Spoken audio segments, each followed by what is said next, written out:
Vandag wil ek vir julle baie welkom sê, en ek is baie bly dat julle gekom het. Julle wat nog nie is in die wêreldhaling in plaas gevind. Dan moet nie bekommer nie, hulle kom allemaal weer terug. Maar ons is nou hier. En in ons reeks oor baie moeilike vrae, in die Bybel gaan ons vandag die vraag beantwoord, is Jesus en die Heilige Gees in die Ou Testament? Nou weet ek op 'n stadium, het ek in Russell Prime ook 'n kerk gehad, ek het klaas daar te vra vir hulle, wat het hulle gehaal uit die uit al die preke wat hulle gehoor het. Het is daar 'n man gewees, naam is Langes van 'n merke hoeka, en Langes het vir my gesê, jy het antwoorde gegee op vrae wat ek glad nie gehad het. So, ek het nie geweet om te voel eintlik, verstaan jy, maar is dit nie eintlik ons doel om julle uit te lok nie?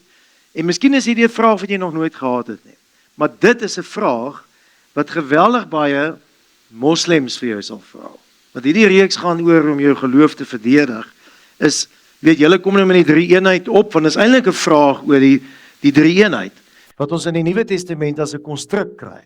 Van Jesus sê, gaan doop in die naam van die Vader, die Seun en die Heilige Gees, en dan sal hulle vra, maar waar kom hierdie vandaan? Die woord drie-eenheid kom ook nie in die Bybel voor nie, is 'n konstruk, later gevorm, maar so gebruik Jesus dit, en hy het die Vader voorgestel, of die Jahwe Elohim voorgestel as sy Vader, en hy het gesê die Heilige Gees gaan kom. So dan sal hulle vra, maar ons lees nie in die Ou Testament van die Heilige Gees of van Jesus nie. En julle sê dis julle boek daai. En die vraag is, wat se antwoord gee jy vir hulle? Het jy 'n antwoord om te gee? En wel is Jesus in die Ou Testament? Dus van julle sê, want jy het net nou die dag 'n reeks oor Jesaja gepreek, waar 66 boeke vertel van die tydsreise wat Jesaja geneem het, en Jesus se tyd in en dan het hy dit kom opskryf. Dis reg so, maar hulle sal sê nee, dis waar, maar dis profeseë oor wat sou gebeur het. Dan sê nee, dis waar. Jesus was nie hier in die Ou Testament in Jesaja nie. Hy het gaan opgeskryf oor iets wat gaan gebeur. Dan sê hulle sê, maar wat van die 300 of meer profeseë oor die Messias wat sou kom? Dan sal hulle ook sê, maar dit is profeseë oor hom wat sou kom. Dis presies so, julle sê, hy is die Messias, die Jode glo ook die profeseë, maar hulle sê nie, het was Jesus gewees nie, en in elk geval, wil dit nie bewys dat Jesus in die Ou Testament was nie. Dan sal hulle verder vir jou sê, die woord Jesus is nooit in die Ou Testament gebruik vir hom nie. Dit is afgelei van die woord Jesua, waarvan Josia vanaf kom, wat redder beteken. Maar nooit in die Ou Testament is dit vir Jesus gebruik nie, hy is die Messiah, die een wat sou kom. So die woord Jesus het in elk geval via die Grieks na ons toe gekom, dis hoekom ons om Jesus noem, en Jesus in Grieks word in Engels vertaal as Jesus, in Afrikaans is dit Jesus, maar die Joodse Christene noem hom Jesua, hulle noem hom Jesus, want hulle praat ons nou Hebreëus. So wat sê jy nou vir hulle? Nee, dit lyk vir my, Jesus is toe nie in die Ou Testament. So, behalwe vir 2 plekke is hy nie in die Ou Testament. Maar daai 2 plekke wil ek vandag vir jou verduidelik. En as hulle ooit vir jou vra, dan sê jy vir hulle, ek sal vir julle 2 plekke beskryf, waar hy wel in die Ou Testament nie genoem word nie, maar teenwoordig was. En dit gaan nou die 2 prente, die gesig wat Daniël gesien het, so 500 jaar voor Christus, en inderdaad, in die Genesis verhaal, kom hy in die taal voor. En ek gaan dit vir julle verduidelik. Nou al 2 van hulle het 'n bevestiging in die Nuwe Testament. Nou sê hulle natuurlik vir sê, maar hulle wil nie weet wat daar staan, en sê, maar ek gaan in elk geval vir jou vertel. Want jy sê ons nou die Nuwe Testament is julle boek, waar is in die Ou Testament, so ek gaan vir jou vertel waar hy is, en in die Nuwe Testament het bevestig, dit reg so. Maar nie net om die Nuwe Testament bevestig, omdat dit so is. Goed, so hierdie reeks gaan eintlik oor die opdrag wat Paulus vir Titus gegee het, wat op die eiland Krete gebly het, dat ouderlinge, en ek is maar 'n lerende ouderling, die gesonde leer moet moet aanmoedig en moeilike vrae te kan beantwoord vir teestanders. Okay, so hierdie is deel van die opleiding wat ek vir jou bied, en ek hoop jy kan dit onthou om oor te vertel. Party kinders sal dit ook vir jou vra. Nou as jy vandag die antwoorde kry, dan gaan twee goed met jou gebeur. In eerste plek sal jy voel dit sement jou geloof. Want vrae as dit nie beantwoord word nie, sê wow, nee, wag 'n bietjie. So hoe ons geglo het was nooit so nie. En as jy dit kan gee vir ou wat die vraag van trek jy die mat onderuit, dis die twee goed wat gebeur. Nou ek het hierdie prent al vir julle verduidelik en dit is goed om dit te onthou. Is dat daar 'n faith piramide is 'n geloofspiramide. Die eerste gaan oor net jy glo of jy glo nie in enigiets. En as jy sê en glo in God, is die tweede een, maar wie is hy? Jy weet, die definisie van God. En dan die volgende is wat se verhouding kan jy met hom hê, en dan gaan dit oor rituele en gewoontes. So vandag se verduideliking gaan jou help oor die belydenis. Wie is God en waar staan dit in die Bybel? Is dit reg so? Net om julle 'n bietjie te plaas. Maar kom ons spring binne in hierdie twee prente. So hierdie gesig, ons het nie vandag 'n lied gesing nie, maar die lied The Ancient of Days gaan eintlik oor hierdie gesig. So in Daniel het 'n visioen gehad in die jaar 553 voor Christus. Nou, kan ek net sê, in die Bybel het Dawid geleef 1000 jaar voor Christus. En Abraham is geroep 1800 jaar voor Christus. So hierdie is baie naby aan Jesus, maar ook nog lank ver daarvoor. En dis die heel eerste keer dat ons 'n gesig van Jesus sien in die Bybel, never mind in die Ou Testament. In die Bybel, want dit was in die Ou Testament, obviously is voor die Nuwe Testament. En ek wil vir julle hierdie beskryf wat hy gesien het. Nou wil ek net sê, vir die kinders hier wat nie weet wie's Daniel nie, dis dieselfde Daniel, wat so 30 jaar daarna opgesluit is in die leeukuil. Dis daai Daniel. En wat het met hom gebeur, en hoekom ek hierdie vir julle wil vertel, is om te verstaan, dis 'n geskiedkundige werklikheid. Dat in die jaar 587 het hulle die Suidryk, dis Benjamin en Juda weggevat uit Jerusalem uit, hulle die tempel vernietig, en toe hulle met hulle gaan reis tot in Babylon, waar Nebukadnesar was. Okay. En daar het Daniel was 'n jong man toe hy daar gekom het. 16, 17, 10 toe hy weg is. Later was hy 60, 70 toe hy teruggegaan het, as hy teruggegaan het Israel toe, want hulle het so 75 jaar daar gebly. Maar dit het swaar gegaan na met hulle, en hy het nie hulle geweet wat van God gaan word, en dan een nag, dan sien hy 'n visioen, in die hele hoofstuk 7 sien hy 3 visioene. En die eerste visioen wat hy sien, en hoekom dit belangrik is 'n leeu met arensvlerke, is 'n beer, dan is dit hierdie ongelooflike monster van 'n julle ken 'n luiperd, en dan het hy ook hierdie draak wat hy sien. En wat die Here dan vir hom sê op die einde, is, jy moet onthou, weet, alle empires gaan op die einde verbygaan, maar ek is ewig, net soos wat Diana gebid het net nou. En dan sê hy vir hom, die leeu verteenwoordig hierdie Babyloniese empire. En nog in jou lewe sal hy ondergaan, en hy het beleef, dat toe Nebukadnesar dood is, was daar nog 'n koning, en toe kom die Mediaanse ryk. En nog in sy tyd het die Persiese ryk gekom. Darius is die ou wat hom ingegooi het in die kuil, en hom laat uitgaan het, en hulle ook laat teruggaan het. En na die tyd het die Griekse ryk gekom. 325 voor Christus het Alexander gekom, die hele wêreld oorgeneem, en dan na die Romeinse ryk gekom. En vandag is daar niks oor van hulle. So, jy weet, hy sê, moenie bekommerd wees nie, hulle gaan in elk geval in die hek duik. En dan sê hy toevallig ook vir hom, maar jy sal ewig lewe. Dis die eerste keer dat daar vir mense sê wat hy gaan ewig lewe. Is ook vir Daniel. So al wat ek wil sê, die gesig wat hy sien, en is belangrik nou, is nie 'n gesig van goed wat gaan gebeur nie, is goed wat klaar daar is. Die leeu is klaar daar. En wat sien hy dan? Hierdie gesig. Nou, hierdie gesig sien hy God wat op 'n troon sit. Nie hy gaan sit nie, hy sit klaar daar. Hy sien 'n prent in die hemel. Voor hom, wie dit toe ook gesien. Jesaja het dieselfde gesien. As 4 van hulle, dan die een, eintlik 5. Stefanus het dit ook gesien, toe hulle hom kruisig, en dan sien ons dit in Openbaring, jy wil dit by 16 te kamp was. So wat sien hy? Hy sien, hierdie troon van God het wiele, so God die troon kan beweeg, maar daar is daai boeke wat oopgemaak word, dis wat hy sien. En wat wil God vir hom wys? Moenie skrik vir hierdie mense nie.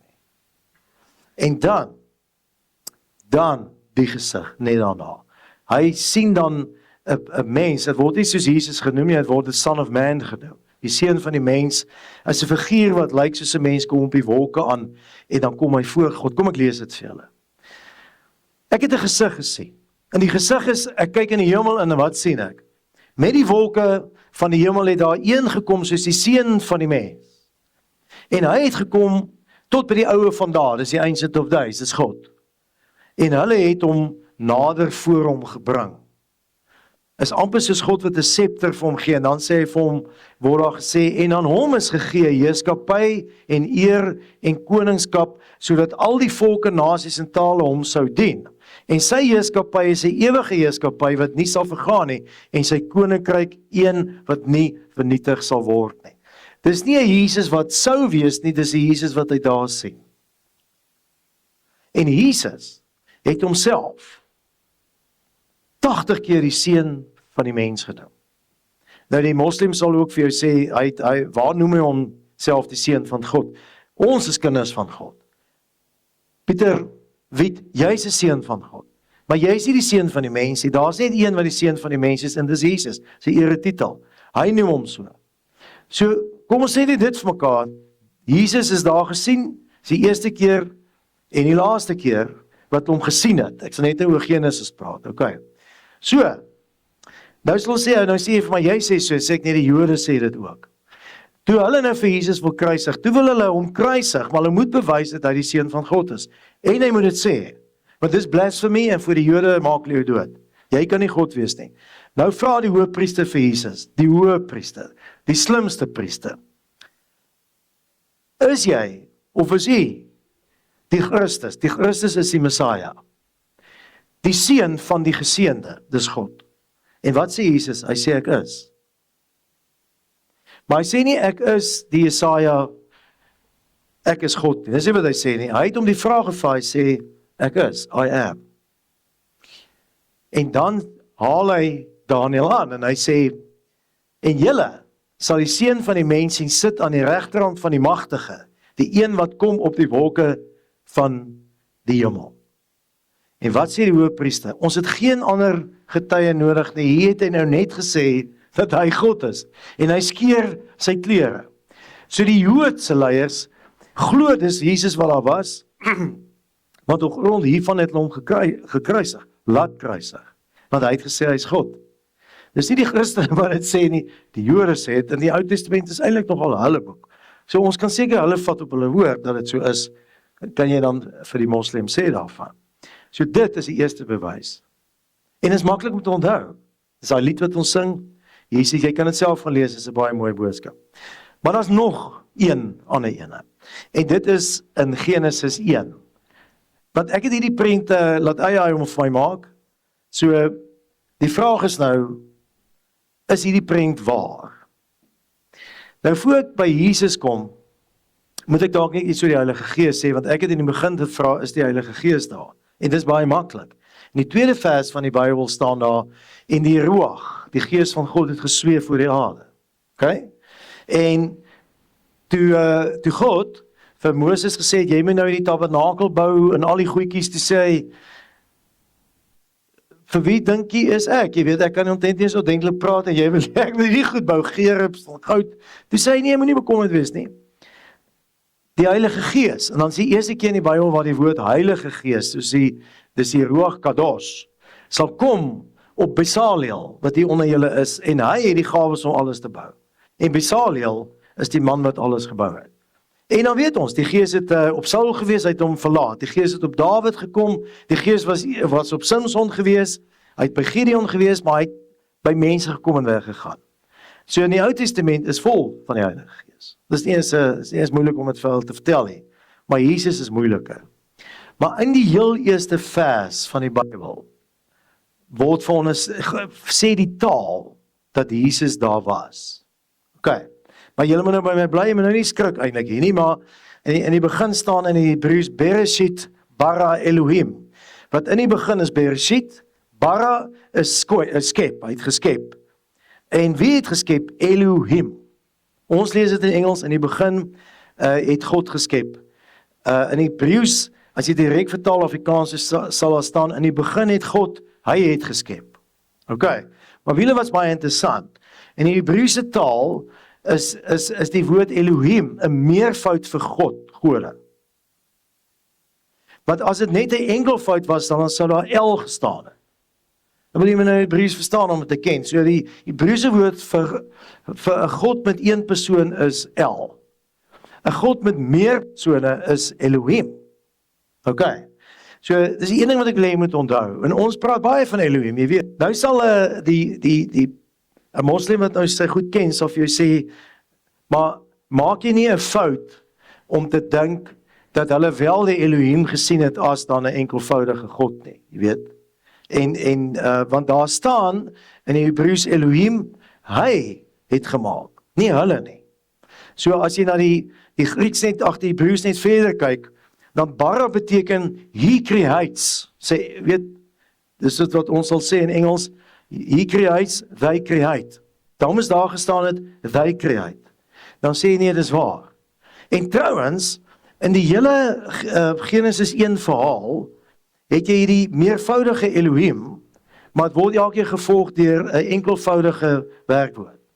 Ek bedoel, as jy mos nou Engels, Afrikaans maak nie saak nie, hy, ons almal het geskep. Of skep, hy skep, ek skep, jy skep, ons skep. Dit is mos 'n eenvoudige taal, maar Hebreëus is nie so eenvoudig nie. Dis soos Engels.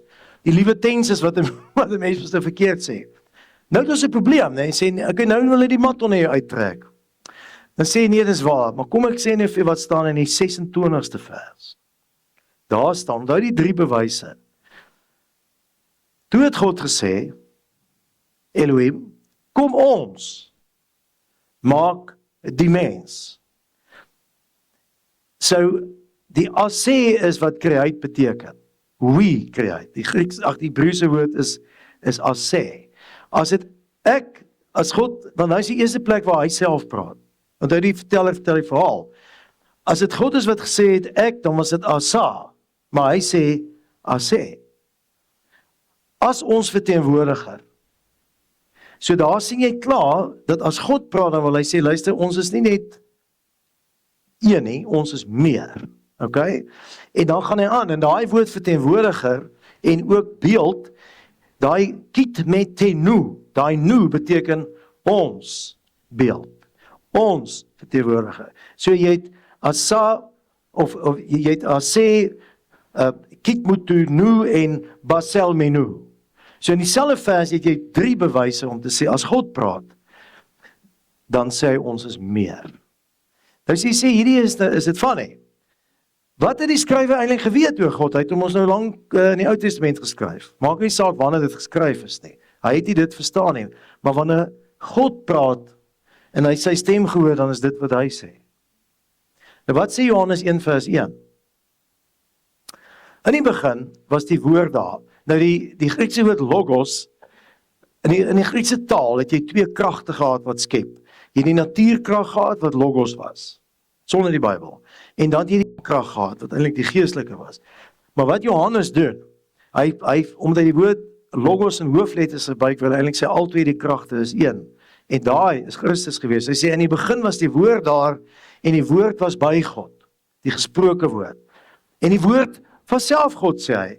En hy was reeds in die begin by God. En hy sê, alles het deur ons tot stand gekom.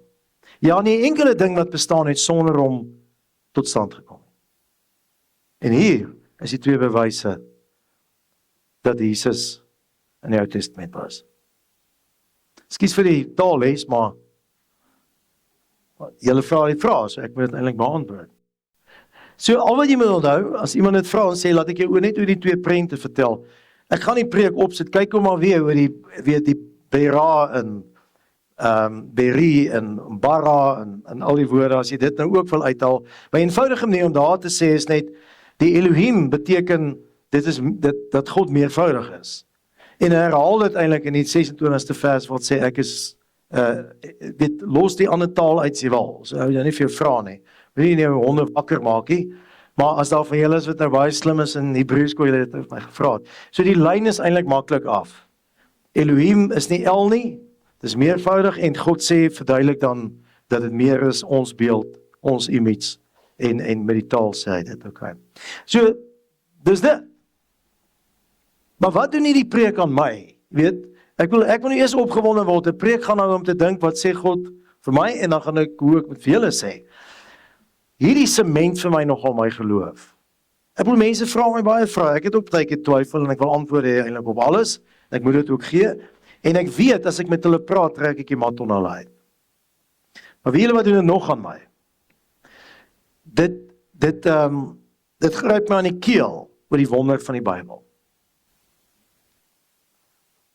Kyk, daar is eintlik net 2 geloofsboeke wat groot is. Die een is die Koran, wat eintlik maar uit die Bybel uitkom, wat eintlik maar net 'n samevlansing van 'n klomp idees is. Dis nie 'n storie soos ons in dit, wat lekker lees met klomp stories in nie.